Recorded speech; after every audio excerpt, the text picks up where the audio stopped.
the AP net force practice problems number 2, and you got a weird little problem here with reindeer is keeping Santa from falling off a frictionless icy roof. So there's Santa on the roof. It's a single pitch roof, and I got a big old fat reindeer that's keeping him from sliding down here. So that's Rudy, and he's hanging on there. And the roof is pitched at a 45-degree angle. That's going to be really, really important that you notice this is 45 here. And so let's discuss what you got. Whenever I do these problems, once again, I always start with something called the sum of all the forces. Well, I just want to look at the sum of all the forces going along this direction here.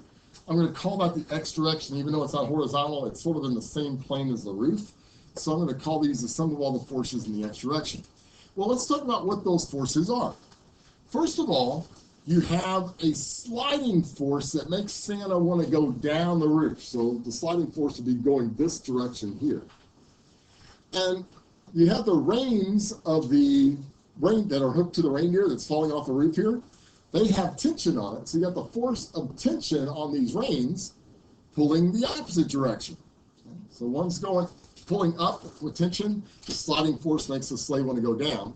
And since they are keeping Santa from falling off the roof, I know that the sum of all the forces have to add up to 0 because he's not moving.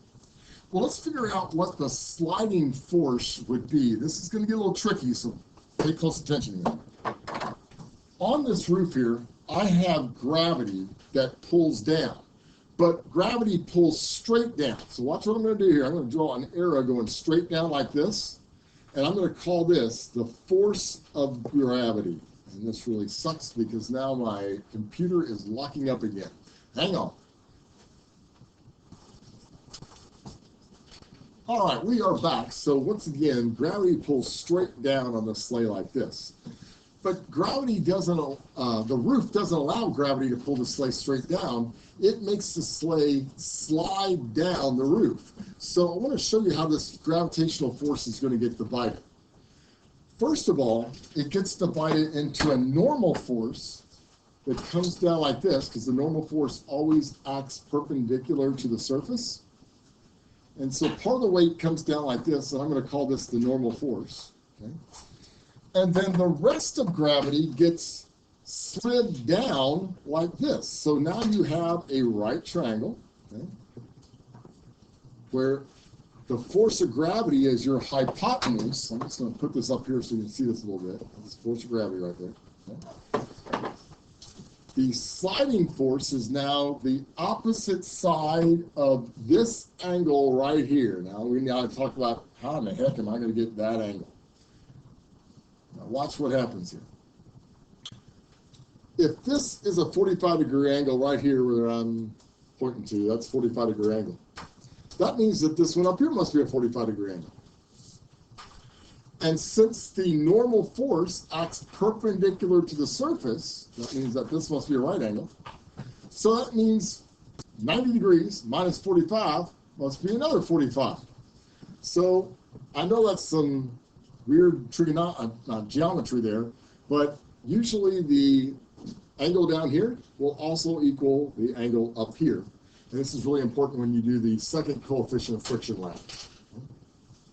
Well, let's see how we're going to get that sliding force, this one right here. That's the opposite side of this little triangle right in the middle.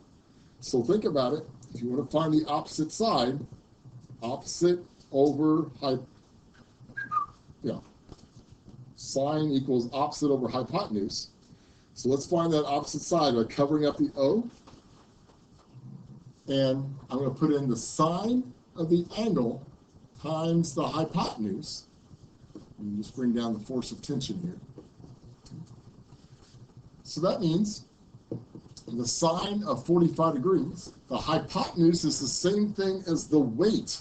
Well, weight, or Fg, is your hypotenuse here.